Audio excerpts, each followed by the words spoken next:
Hello there, teacher friend. Welcome to the Teacher Let Your Light Shine podcast. This episode is a very special episode. It's near and dear to my heart because I feel as if I'm speaking to the person that I was 3 to 4 to 5 to 6 to 15 years ago. The teacher who was so passionate about her career and loving teaching and just wanted to be in that classroom, and I wanted that classroom to feel like a home. I loved the little children walking through the door. I enjoyed my time after school. I enjoyed the incredible opportunities of growing and the professional development. And that was 15 years ago. But we still had the pressure.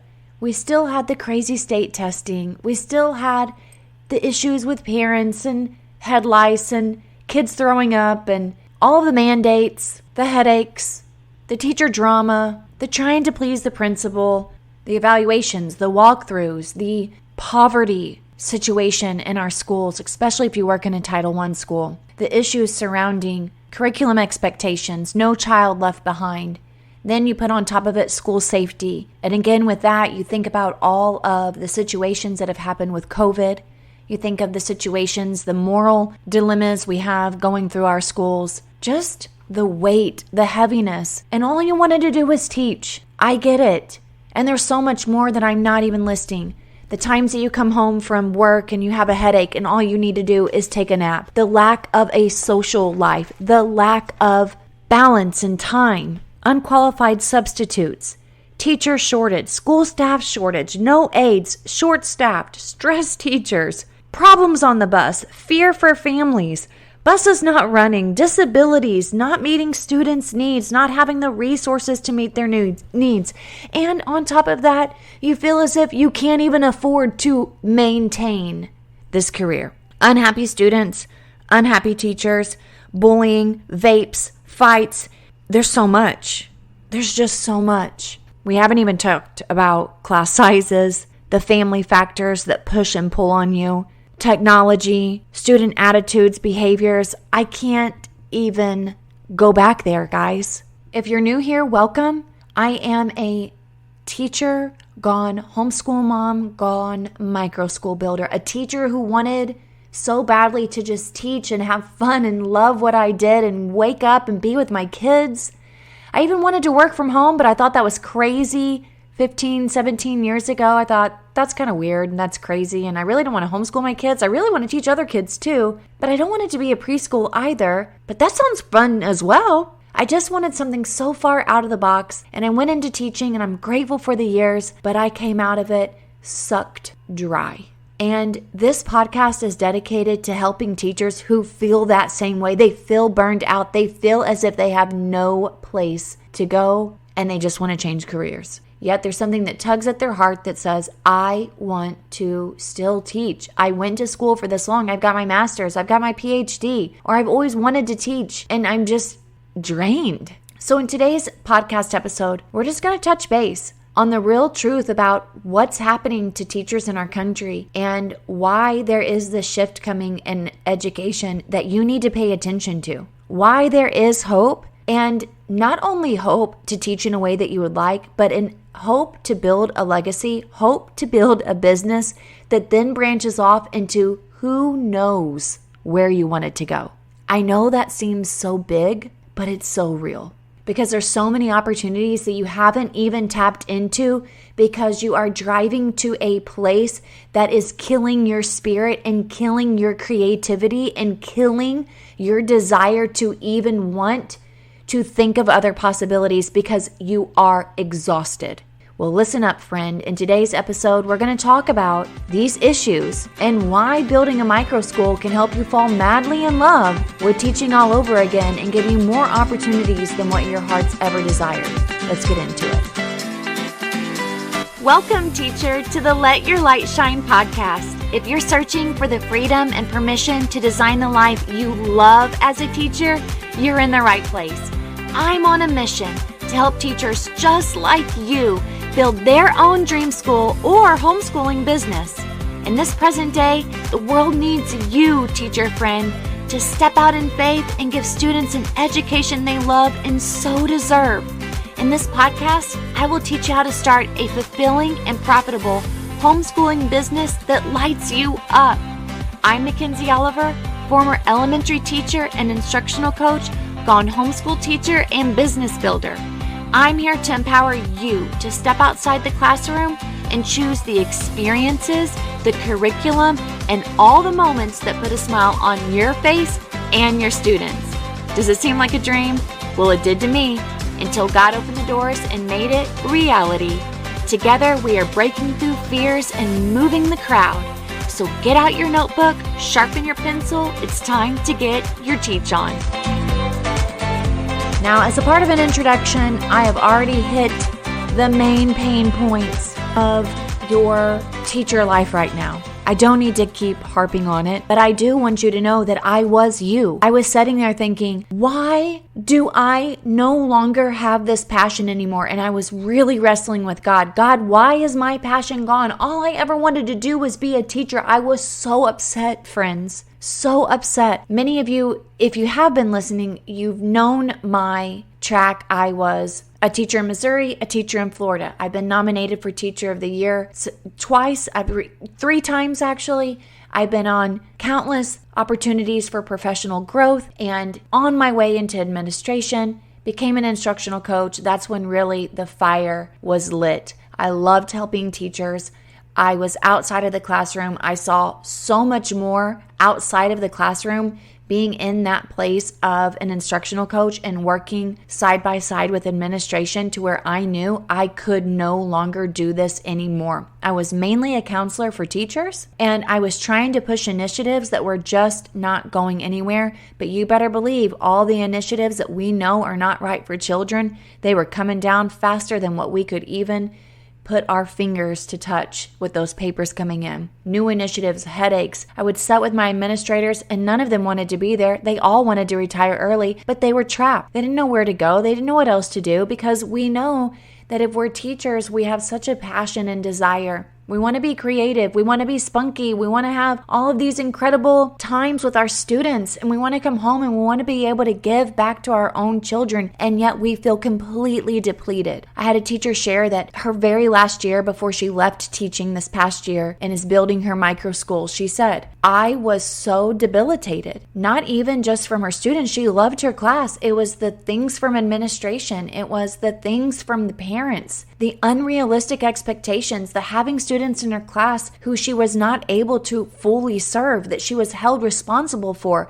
even in a medical situation with children with diabetes, and she was not able to serve them well. I saw that firsthand with myself, with my daughter who was in a classroom with a teacher who had a diabetic student. And bless his heart, he was there and was doing the best that he could in school, but the pressure of that teacher being held responsible was too overwhelming for her because she did not have the support from the school system. Listen, friends, it doesn't have to be like this. There is hope. There is hope for teachers. Many teachers will go from public school and go into private school and realize that they have the same headaches, the same responsibilities, the same amount of hours of 54 hours is what a teacher works per average a week. And only 46% of that time is actually spent in the classroom. The rest of it is grading papers, going to meetings, planning, doing administrative work, you name it, duties, after school committees. All of that was created to help and to be of community service to the people that we serve, but it's killing our teachers. Really, it's causing teachers to have dis-ease, stress, burnout. And with all this being said, what is the solution? Well, I found one, and that was starting my own school. Now, I just want you to know that this was not start your own school, go out and become a private school, or go out and do all of these crazy legal things for 2 years before you can ever start. No, you can start right now. There are so many ways that you can create a micro school, whether it is in the form of private tutoring and homeschooling other people's children, whether it's in the form of becoming a non-for-profit, whether it's in the form of becoming a preschool, a learning pod. There's so many different variations that I will have parents tell me all the time, or teachers tell me, teachers and parents both tell me all the time, I had no idea while I'm sitting there coaching them. We go through breakthrough sessions and they'll say, I had no idea I could set it up like this. It's so easy that it almost seems crazy and illegal, that you can start your own school without it being some red tape formal school. And you can fall madly in love with teaching again. Now, if you've never gone to the website at www.teachersletyourlightshine.com, please go there. You will find so many resources. If you go to www.teachersletyourlightshine.com/resources, you will find 3 tips to get out of your comfort zone, 8 ways to restore after teacher burnout, overcoming analysis paralysis, business goal planning system. I'm here to help you build your own micro school, your own business as a teacher, being able to teach, make more money, have more time freedom than you ever thought was possible as a teacher. If you head on over there, you can even get the 8 steps to building your micro school or homeschooling business, 10 reasons why you should build the business. There's so much there. Just head on over there. But in the meantime, I'm here to tell you that even though you're facing these big Goliaths, these big giants, something that feels too hard for you to overcome, so you want to turn your back and head on over to another form of a profession, but you just don't know where it's at. You feel stuck. Listen, you can fall madly in love with your life and with your teaching career, because when you build your micro school, you're able to live your life by design. You get to design it the way that you want to. You get to design your days, your time, how much money you want to make, who you serve, how you serve them. You're able to manage your mindset so much better because you don't have so much coming at you. You determine your class size. You determine where it's going to be. You determine how much time you want to put into it. It's your business. No, it's not 2 hours a day and you're finished. But there's so much opportunities that you're just not even aware of because you literally cannot think clearly right now. So much that is no longer a part of your day that you can truly control your time. Another way that you can really enjoy teaching again is that you can consciously work on the positive, because you do not have as much negativity at all. You don't have to deal with all of the issues that I had just mentioned. Yes, there's going to be hard times. Yes, there's going to be moments where you're going to have to try to figure things out, but it is nothing like what you have had to face being a part of a system that is so broken and keeping you captive. You can finally be able to live in the present moment and form relationships with your students and your families in a way that doesn't burn you out, but it actually makes you stronger, makes you more aware, makes you so much more grateful for what you have and what you can give to others. Teachers 2021 experienced higher rates of work-related stress and depression than any other adult. There was a recent letter from teachers and a staff at a small Vermont public school who said everybody is stepping up to try to do what is asked of them, but everyone is feeling inadequate, exhausted, and defeated.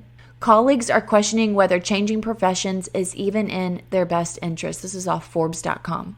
But rather than abandoning your passion for teaching, you can actually avoid the bureaucracy and the stress of the conventional classroom by actually starting your own micro school, just a small school. It's just a twist on that one-room schoolhouse model where you can have small, even multi-age group of students learning together. It's so intimate. I've heard many people say, I just love this. It's so intimate. My volunteers, other teachers, parents, it's like in a private home. It's like a private school.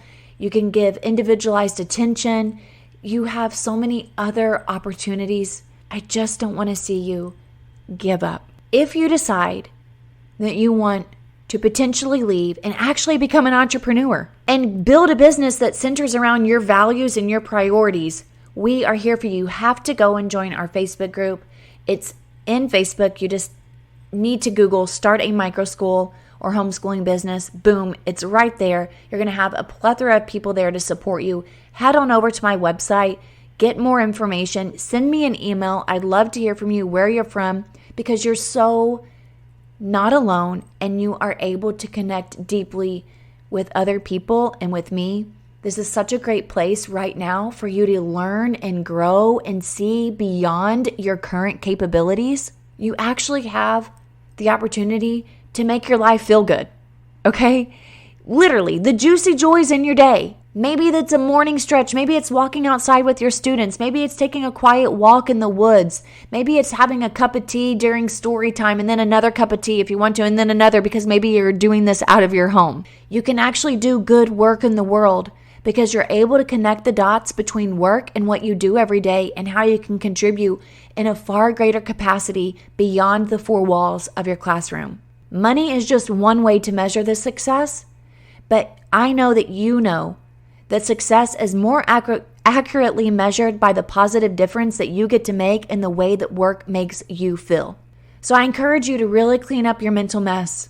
We're all doing that. We're all trying to make a better mental workspace for ourselves. But I ask you to really work on cleaning up the mess that's in your mind, that's causing you so much grief, so much pain, so much time away from your family, so much unanswered or unfulfilled moments, and all you wanted to do was teach. I look forward to hearing from you. I know this is a pretty deep podcast about our emotions and the way that we feel, but it's got to be addressed. We're going to have to start getting real about the issues and why it's so important for you to know that you actually could build a business and build a lifestyle around what you enjoy doing, but you have to know that you're capable, and you have to know that you have the option and that you have the ability to make it happen. Hey, teacher friend. Thanks so much for listening to today's show. I pray it inspired you, touched you, or challenged you in some way, because we are making big shifts and using our teaching gifts for God's glory like never before. I'm so grateful for you. The number one way you can support this show is to leave a written review on Apple Podcasts, and also share this with another teacher. Come join me in the Virtual Teachers Lounge, known as the Teacher Let Your Light Shine Facebook group. Until next time, keep shining your teacher light. The world needs you.